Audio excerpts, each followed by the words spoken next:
In this video, we are going to continue talking about solving absolute values, but this time we're going to look at inequalities instead of equations. Similar to in the last video, in this video you will learn how to manipulate the absolute value symbol, but this time solving inequalities, we are still going to look at them graphically and also algebraically. Your solutions today are going to be written as inequalities. So first let's do a quick review from Algebra 1 of inequalities.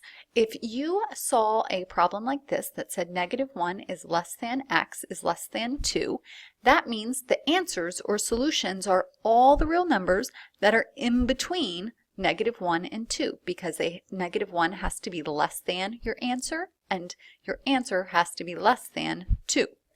On a graph, that looks like what you have on your paper here. We have a shaded region that does not include -1 and does not include 2 because these signs for the inequality are less than signs, not less than or equal to signs.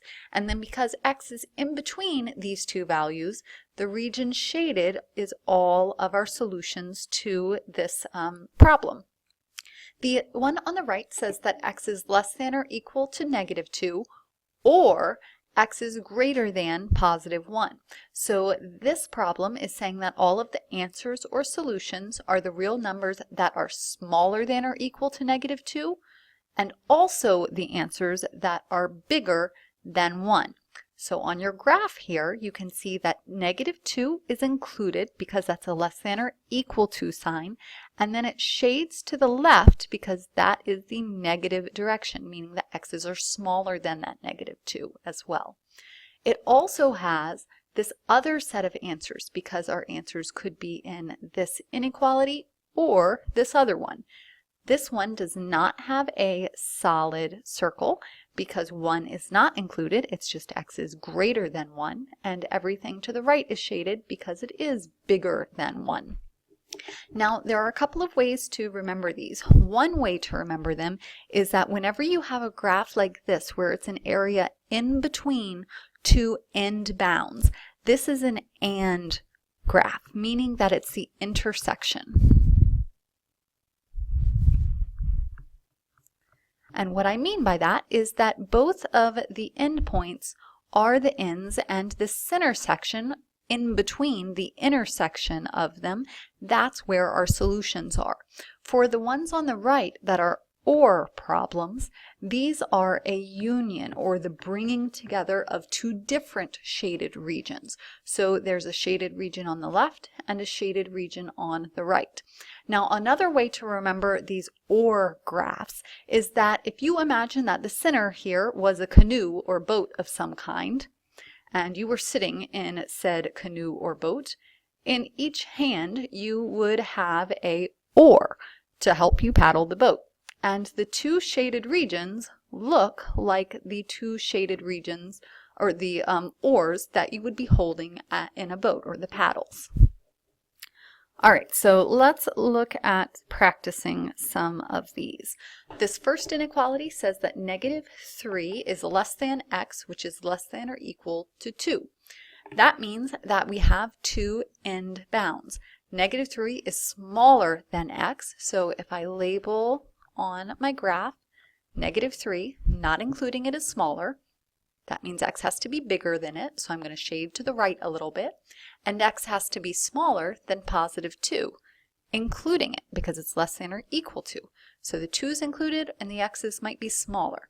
So this intersection or common shaded region are all of our possible solutions to this inequality. Number 2 says that x is less than or equal to 3 or x is greater than 7, meaning that we're going to have a union of two separate shaded regions on this graph. For this first piece, x is less than or equal to 3. I'm going to have a 3 on my graph somewhere. That 3 is included, so that's a solid dot. And the x's are smaller than that 3, so that's going to be shaded to the left, the numbers that are smaller, like 2, 1, and 0. The second piece of this union says that x also might be larger than 7. So if I count up to 7 on my line graph, It's not including the 7, but it's bigger than 7. So I'm going to shade to the right of the 7. The 7 has an open circle. And there's the second part of my OR. So now I have the union of two separate branches on my graph. So let's look next at some compound inequalities. Notice that for these, there are more things going on in the inequality than in the first two that we just tried. We need to simplify these before we're going to be able to do the graphing. We want it to just have an x in this center section if it's an and we want the x on ones like this one on the right to be by itself, like it was in number 2 that we just did. So in this one on the left, that's an intersection one, let's simplify this. To get that x by itself, we're going to follow order of operations on the center section and do the same things to the two outside bounds. So the first thing we need to do to solve for x is to subtract 4. Because we're doing it from the center, we're going to do it on the left, and we're also going to subtract 4 on the right. So that means I'm going to have negative 14 is less than or equal to 2x is all that's left over in the center, which is less than 10. Now I'm closer to having my x by itself in the center, but I still have that multiplied by 2, so I need to divide by 2. And I'm going to divide by 2 on the left, center, and the right. The 2's in the center divide out. On the left, that leaves me with negative 7, which is less than or equal to x, which is less than 5. This is more like what we just looked at in number 1, so we can graph it now. Negative 7 is going to be down there somewhere. It is included, and it's the smaller bound because the x's are bigger than it. This negative 7 is less than or equal to x, so that means I'm going to shade to the right. X also has to be smaller than 5, so if I stick 5 up here, it doesn't include the 5, but everything's smaller, so that's going to be shading to the left, which means my common area that's shaded on both is this section here, and that's my solution.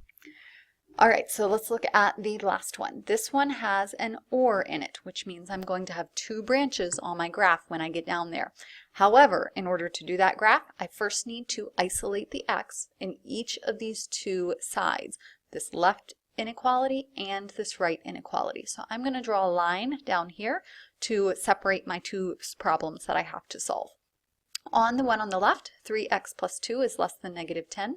I first need to subtract 2 from both sides so I can isolate my x. That gives me 3x is less than negative 12.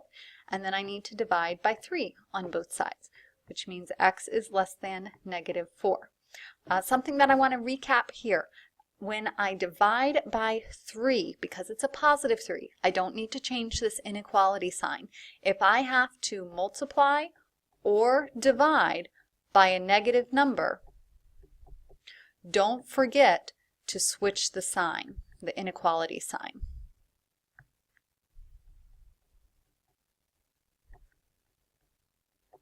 Now that is not the case in the one that I just solved. I don't have any switching that I need to do. But if I were to multiply or divide by a negative number, you have to flip the less than sign to be a greater than sign and vice versa. Alright, so I've got that side. We can go ahead and graph this if you want. If x is less than negative 4, that means negative 4. It has to be on my number line.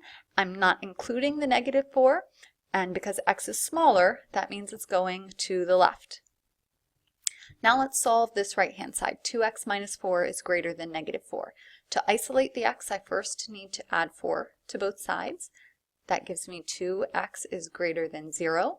And then I need to divide by 2 on both sides, which gives me that x is greater than 0. Now notice again here, I didn't have to divide or multiply by a negative number, so the problem started with a greater than sign and it ended with the same greater than sign. To graph this, x is greater than 0, I need to put 0 on my number line. I don't include the 0 because it's just a greater than sign, and if it's greater than, that means it's bigger. So that means my arrow shades to the right. This one again is an OR problem, and so I have the union of 2 separate shaded regions on one graph, whereas the one we just did a moment ago was an AND problem, so the x was in between the 2 end bounds. So a couple of important things to remember from Algebra 1. You need to be careful about when you're graphing using the open versus the closed circle on the graph. That depends on the inequality sign.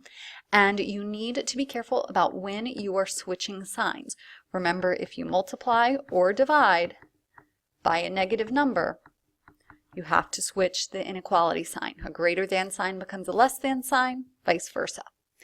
All right, so let's get into the new material with absolute value problems. If you have an absolute value inequality, it takes a simple inequality, like those first two practice problems we did, and turns them into a compound inequality, like the second two problems that we did. That's because we have to consider the negative case, not just the positive case.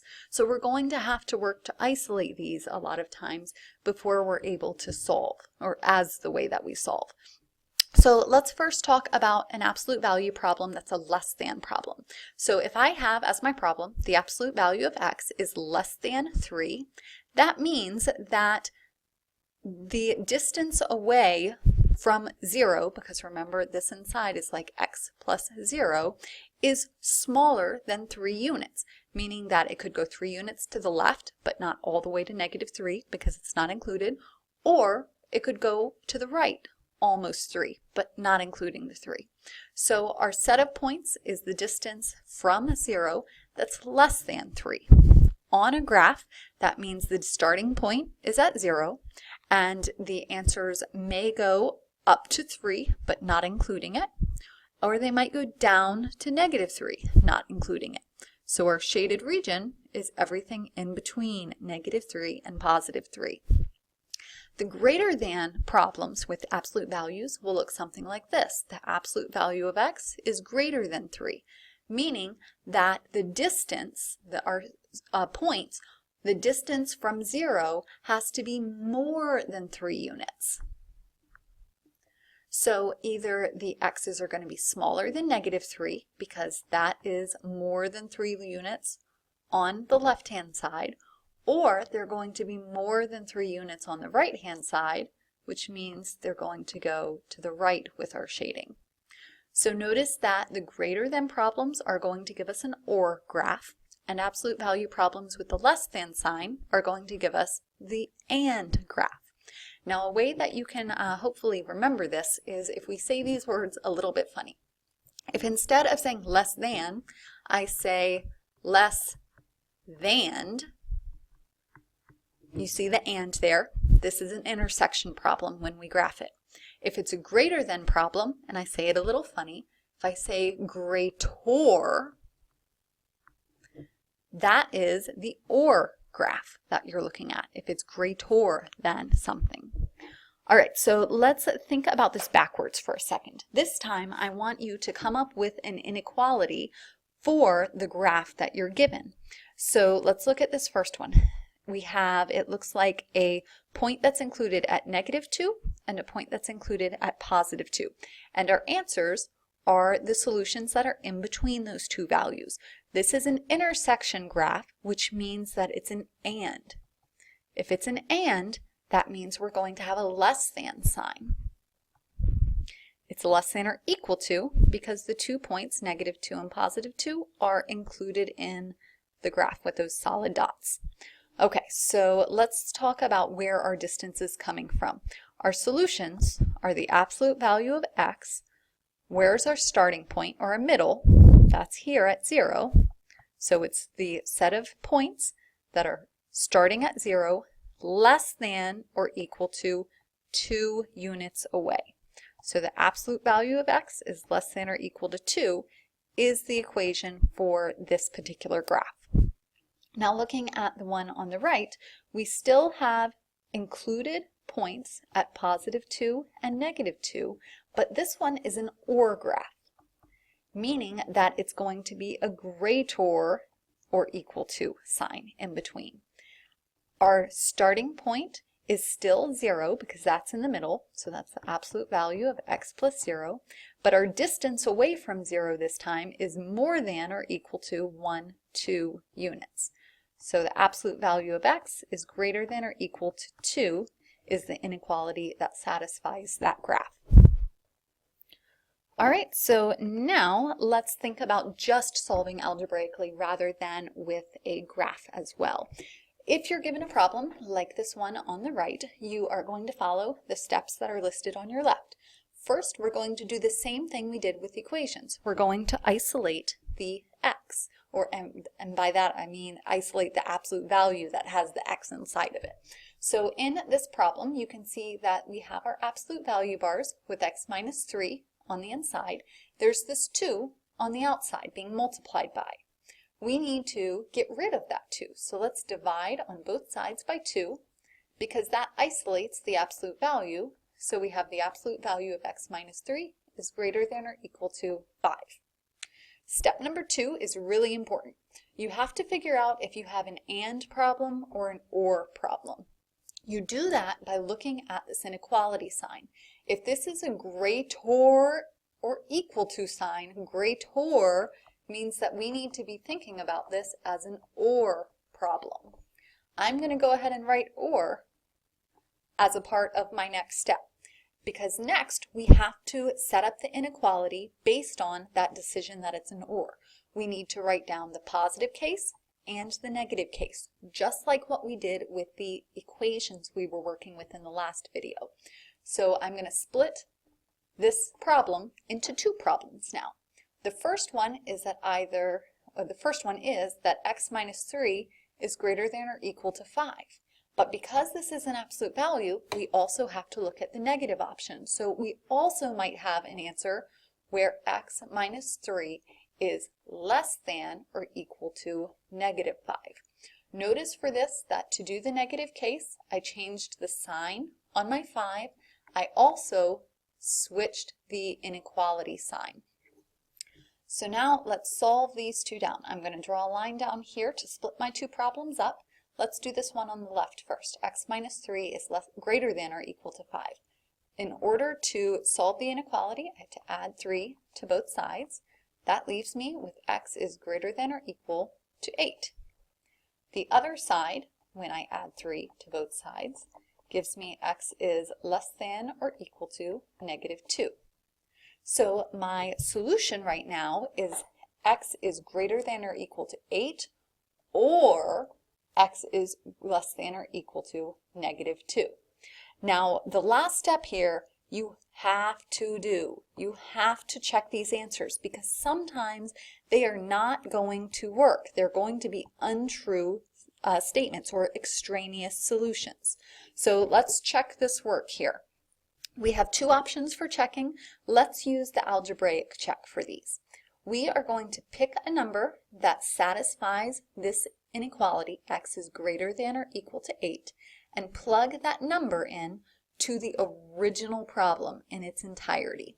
So I'm going to have 2 times the absolute value, a number bigger than or equal to 8. So let's just use 8 since it's allowed to equal 8. So we have 8 minus 3 is greater than or equal to 10. I'm checking to see if this gives me a true statement. So let's simplify this left-hand side. We need 2 times the absolute value of 8 minus 3 is 5. And the absolute value of 5 is 5, so that's 2 times 5. And 2 times 5 is 10. 10 is less than or equal to 10, so that checks. This is a solution. Now let's try this other side. If we need to pick an x that is less than or equal to negative 2 and plug it in, we're going to have 2 times the absolute value. Let's pick the negative 2 since it's allowed to equal it. Minus 3 is greater than or equal to 10. Notice again, I picked a value that was true for this solution that I think I have, and I plugged it in where the x was in my original problem. Now to simplify this one, I've got 2 times the absolute value of negative 5. The absolute value of negative 5 is positive 5, and 2 times 5 is 10. 10 is indeed greater than or equal to 10. So that checks. This is also a solution. So my answer is that x is greater than or equal to 8, or x is less than or equal to negative 2. Let's try one more of these as a practice problem. The problem says that the absolute value of 3x minus 2 is greater than 18. first step is to isolate the absolute value. The absolute value bars are all alone with stuff only on the inside, not on the outside on this problem. So we're okay there. The next thing that we need to do is think about what kind of problem this is going to be, what kind of graph. Because this is a greater than sign, that means that this is going to be a greater problem. So let's break this into the two pieces now. The first side, the positive case, is 3x minus 2 is greater than 18, or the negative case is 3x minus 2. Remember here you need to switch the sign to a less than and the 18 to a negative 18 for the negative case. Make both of those changes when you do the negative case. All right, let's simplify this one down now that we have our two sides to solve. We're going to add 2 to both sides on the one on the left. That leaves us with 3x is greater than 20, which means x is greater than 20 divided by 3, and that fraction does not simplify. The one on the right, 3x minus 2 is less than negative 18. We need to add 2 to both sides here. That leaves us with 3x is less than negative 16. When we divide by 3, x is less than negative 16 divided by 3, and that also doesn't simplify. So if we are graphing this now, we need to go to negative 16 over 3. So if that's 0, negative 16 over 3. Let's call this bar here, or the tick mark there, negative 16 over 3. And this problem says that x is less than negative 16 over 3. So that means it doesn't include it, and it's smaller than it. On the other side, we have that x is greater than 20 over 3. So if we put 20 over 3 a little further over here, it doesn't include the 20 over 3, but it's everything larger. So that's what our graph looks like. Now before we can say we're done here, we do need to check to make sure that both of these work. So let's do our check down below here where I've got some space. If we want to work with this x is greater than 20 over 3 first, we need to pick a number that is larger than 20 over 3. Let's pick 21 over 3 because that's bigger. The absolute value of 3 times 21 over 3 minus 2. Let's simplify that down now and see if our solution is something that is greater than 18, which would make that a true statement. These two 3's divide out, which leaves us with the absolute value of 21 minus 2. That leaves us with the absolute value of 19. And 19 is greater than 18. So that's a true statement. This is part of our solution. This part of our graph is correct. Now let's try the one on the right. X is less than negative 16 over 3. To check that, we need to pick a number that is smaller than negative 16 over 3. So let's pick negative 17 over 3. To check this one, we're going to do the absolute value of 3 times negative 17 over 3 minus 2. And we're hoping that that number will be greater than 18. The 3's divide out again, which leaves us with the absolute value of negative 17 minus 2, which is the absolute value of negative 19. The absolute value of negative 19 is positive 19. And again, 19 is greater than 18, so that checks, which means that this is also part of our solution. Our final answer is that x can be greater than 20 over 3, or x can be less than negative 16 over 3. Okay, you have a now you try problem to work on. With this problem, you should be able to then manipulate the absolute value symbol to solve that inequality. You should be able to graph it and solve it algebraically, and your solutions should be inequalities. Go ahead and give it a try.